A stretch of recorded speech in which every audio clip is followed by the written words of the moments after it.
Shalom, perkenalkan nama saya Cindy Klonia Rambu Babangda.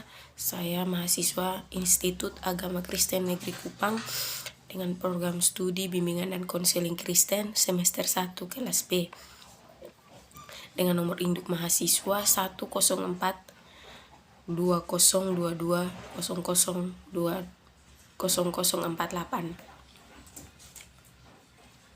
Dalam dunia pendidikan ada berbagai macam teori pembelajaran, salah satunya adalah teori behaviorisme.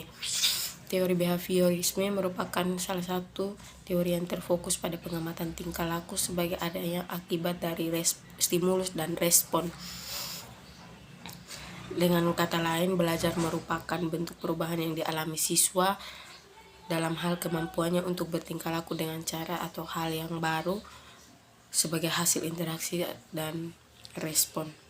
Sebagai hasil interaksi dari stimulus dan respon. Teori ini mengutamakan pengukuran karena pengukuran merupakan suatu hal yang terpenting untuk melihat terjadinya perubahan tingkah laku. Ada faktor yang dianggap penting oleh aliran behaviorisme adalah faktor penguatan.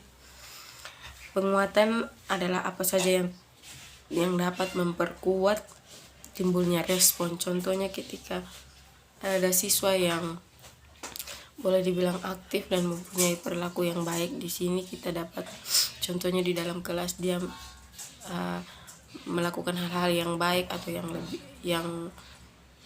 yang lebih aktif. Di sini kita dapat memberikan dia penguatan atau respon yang baik dengan cara memberikan pujian atau merespon hal yang baik terhadap apa yang dia lakukan. Teori belajar mempunyai beberapa fungsi dalam proses pembelajaran, antara lain fungsi pemahaman, fungsi prediktif, fungsi kontrol, dan fungsi rekomendatif. Melalui fungsi rekomendatif, teori behaviorisme dapat merekomendasikan pedoman instruksinya kepada pendidik berupa stimulus yang tepat.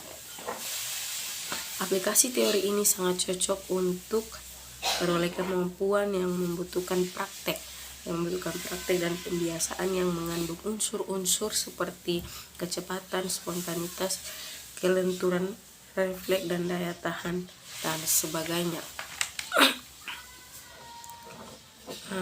Dalam penerapan teori behaviorisme untuk mengurangi perilaku tidak baik atau perilaku negatif dapat kita lakukan dengan satu konsep extension, di mana konsep extension ini dapat kita lakukan di dalam kelas. Contohnya ada mahasiswa atau ada siswa yang dimana ketika dia sering melakukan kegaduhan atau keributan atau yang mempunyai sifat yang tidak baik atau berperilaku tidak baik di dalam kelas. Contohnya ketika dia membuat kegaduhan, di sini dengan tujuan ia mendapatkan perhatian.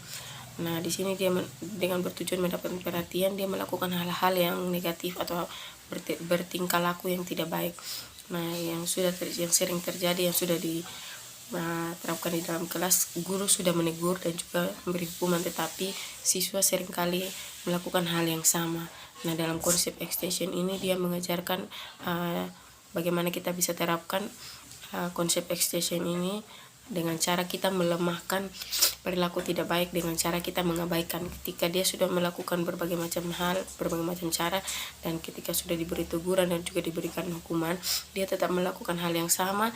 Dalam konsep extension ini dia mengajarkan kita untuk mengabaikan perilaku tidak baik dari siswa ketika dia bertujuan untuk mendapatkan perhatian. Dan ketika konsep extension ini kita berikan, kita tidak memberikan dia perhatian dan kita mengabaikan perilaku tidak baiknya itu, dengan sendirinya dia akan merasa bahwa dia tidak diperhatikan. Nah, semakin sering kita tidak memperhatikan dia akan merasa bahwa kenapa saya tidak diperhatikan. Jadi konsep extension ini maksudnya kita melemahkan perilaku tidak baik dari siswa. Dalam penerapan teori behaviorisme kita untuk menambah keaktifan atau tingkah laku baik dari siswa ketika dalam satu kelas, ada juga dari siswa yang aktif.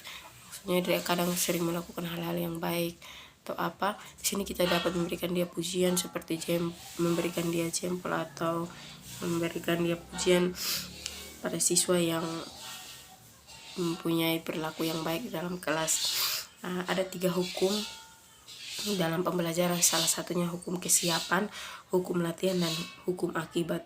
Dalam hukum kesiapan, sebagai siswa di sini siswa harus memiliki kesiapan untuk belajar. Ketika dia sudah memiliki kesiapan untuk belajar dengan sendirinya, hukum kedua, hukum latihan, ada beberapa siswa yang ketika belajar mungkin kadang dia tidak bisa atau boleh dibilang dia belum terlalu bisa. Nah, di sini kita dapat terapkan hukum latihannya dengan memberikan dia latihan setiap hari, dan ketika dia sudah belajar, dia sudah latihan, ada respon, ada akibat dari proses yang dia sudah lalui. Di sini hukum respon, ketika ada siswa yang sudah belajar dan juga sudah mempunyai kesiapan dan mau berlatih, di sini ada akibat. Nah, di sini akan ada terjadi perubahan dari sikap yang dia sudah lakukan. Demikian dari video saya. Terima kasih banyak. Shalom.